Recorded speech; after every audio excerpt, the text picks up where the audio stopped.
बाप और बेटा रूहुल कुद्दुस के नाम पर आमीन।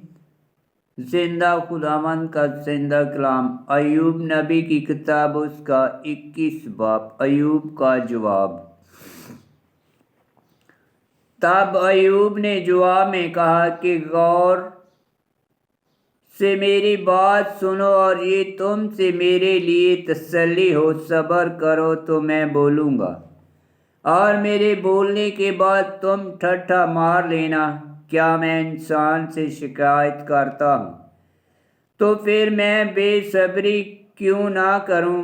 मेरी तरफ मतवज्जा हो और हैरान हो जाओ और अपना हाथ अपने मुंह पर रखो। जब मैं सब कुछ याद करता हूँ तो घबरा जाता हूँ और मेरे जिस्म को लर्ज़ा पकड़ लेता है।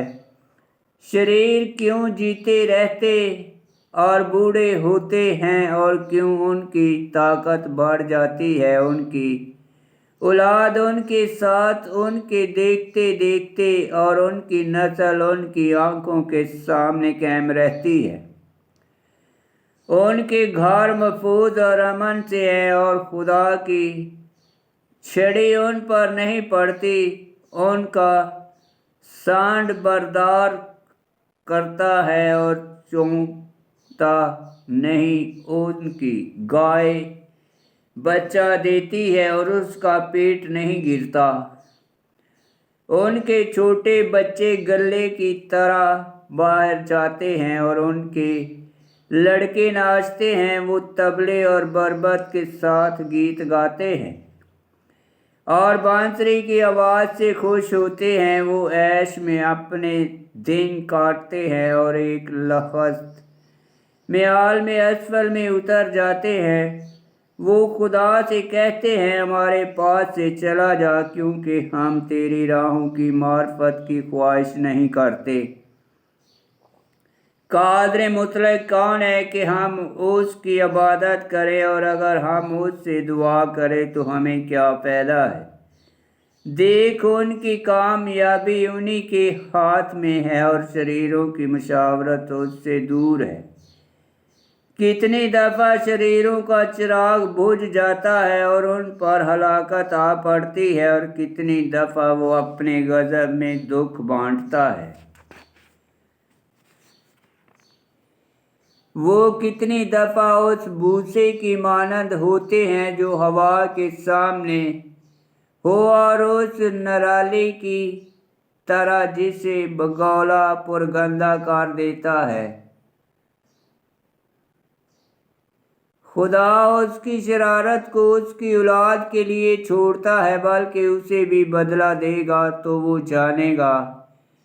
उसकी आंखें अपनी बर्बादी को देखेंगी और वही कादर मुतलक के गज़ब को पिएगा, क्योंकि वो अपने बाद अपने घराने की क्या परवाह करता है। जब उसके महीनों का सिलसिला काट डाला गया, क्या कोई खुदा को इल्म सिखा सकता है, जबकि वो उनकी भी अदालत करता है जो बुलंद है।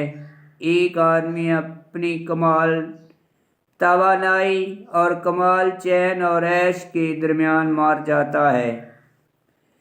चर्बी उसकी पसलियों को ढांपे रहती है और उसकी हड्डियां गूदे से तार होती हैं, और दूसरा जान की तलखी में मरता है और कभी सुख नहीं चखता। वो दोनों खाक में पड़े रहते हैं और कीड़े उन्हें ढांपेंगे।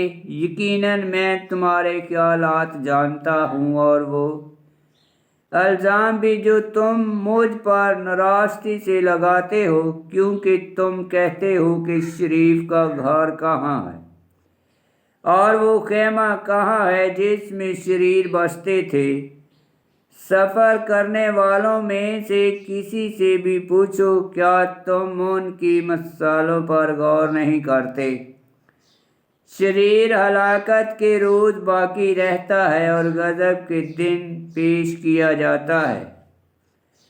कौन उसके मुंह पर उसकी राह को इल्ज़ाम दे, और जो कुछ उसने किया है उसका बदला कौन उसे देगा।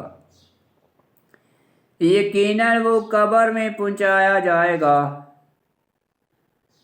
यकीनन वो कब्र में पहुंचाया जाता है और उसके मकबरे पर चौकीदारी की जाती है। वादी के ढीले उसे नरम लगते हैं। तमाम लोग उसके पीछे चले जाएंगे जैसे उससे पहले बेशुमार लोग चले गए।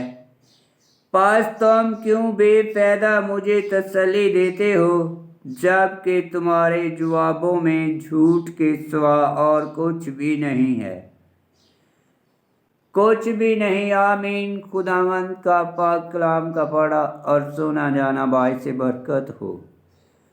खुदावंद तेरा शुक्र हो। आमीन।